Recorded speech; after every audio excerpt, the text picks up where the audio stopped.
नमस्कार, सुस्वागतम. मी आरती गुप्ते. आज मी तुमच्या समोर सौ सविता उर्फ प्रतिभा पोद्दार यांनी लिहिलेली एक रचना सादर करत आहे, जी त्यांना बदलापूर प्रकरणावरून सुचलेली आहे आणि कवितेचं शीर्षक आहे देवाचा न्याय. ऐकूया तर. देवाचा न्याय.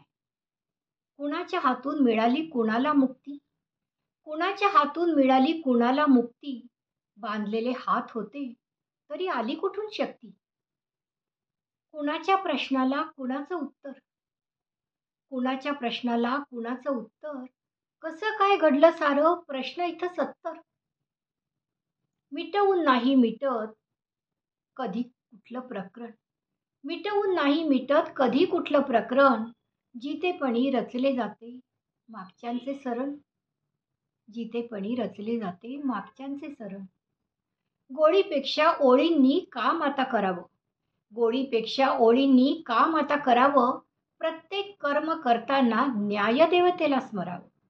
प्रत्येक कर्म करताना न्यायदेवतेला स्मरावं. कवयित्री आहे सौ सविता उर्फ प्रतिभा पोद्दार आणि सादर करतील आरती गुप्ते. धन्यवाद.